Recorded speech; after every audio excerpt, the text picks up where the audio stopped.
The Battle of Kursk. In the summer of 1943, the vast plains of the Soviet Union became the stage for the largest tank battle in history. The Battle of Kursk, a pivotal confrontation on the Eastern Front, saw the Soviet Red Army and the German Wehrmacht clash in a massive armored engagement that lasted from July 5th to August 23rd, 1943.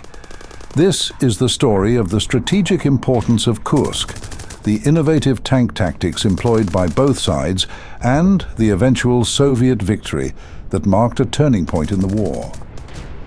As the snow melted and the ground hardened in the spring of 1943, the German High Command, under Adolf Hitler, planned Operation Citadel.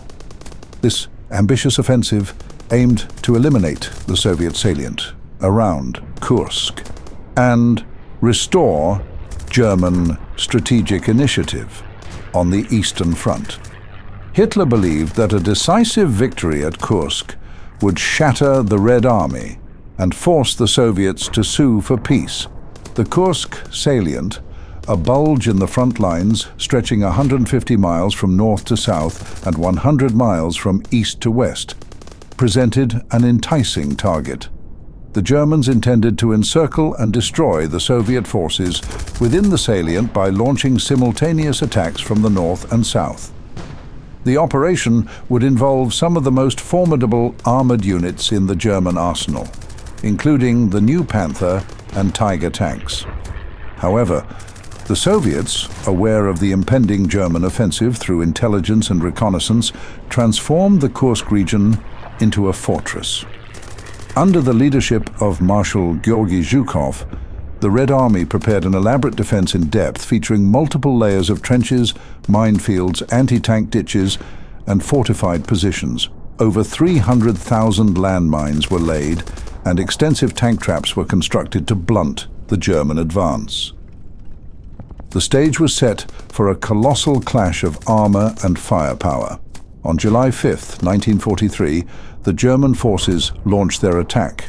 In the north, General Walter Model's 9th Army advanced towards Kursk, while in the south, General Hermann Hoth's 4th Panzer Army drove forward. The initial assaults met with fierce resistance from the well-prepared Soviet defenders. The German advance was slow and costly.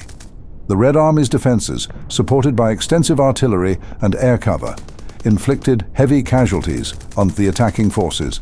The Panther tanks, plagued by mechanical issues, struggled to make headway. Despite these setbacks, the Germans pressed on, determined to break through the Soviet lines. In the south, the most intense fighting took place around the village of Prokhorovka on July 12, 1943. This battle, often referred to as the Clash of Giants, saw over 800 tanks engage in close-quarters combat. The fields around Prokhorovka turned into a chaotic melee of burning tanks and desperate maneuvers. The Soviet 5th Guards Tank Army, led by General Pavel Rotmistrov, faced off against Hoth's 4th Panzer Army in a brutal confrontation. The Soviet tactics at Prokhorovka were innovative and daring. The Red Army utilized the T-34 medium tank's speed and maneuverability to close the distance with the heavier German tanks, negating their range advantage. Soviet tank crews, often outnumbered and outgunned, displayed remarkable bravery and determination. The battlefield became a swirling vortex of smoke, fire, and steel, with neither side willing to give ground. Despite initial successes, the German advance began to falter. The Soviets launched powerful counterattacks, exploiting the weaknesses in the German lines. The sheer scale of the Soviet defenses, combined with relentless pressure from Zhukov's reserves, gradually sapped the German momentum. The Red Army's superiority in manpower and equipment began to tell. The turning point came when the Allies launched the invasion of Sicily on July 9, 1943. faced with the prospect of a two-front war, Hitler ordered a halt to Operation Citadel on July the 13th. The German forces, already exhausted and depleted, began to withdraw. The Soviets seized the initiative, launching their own offensives to reclaim lost territory and push the Germans back. The Battle of Kursk was a decisive Soviet victory. The Red Army's successful defense and subsequent counteroffensives shattered the German strategic plans.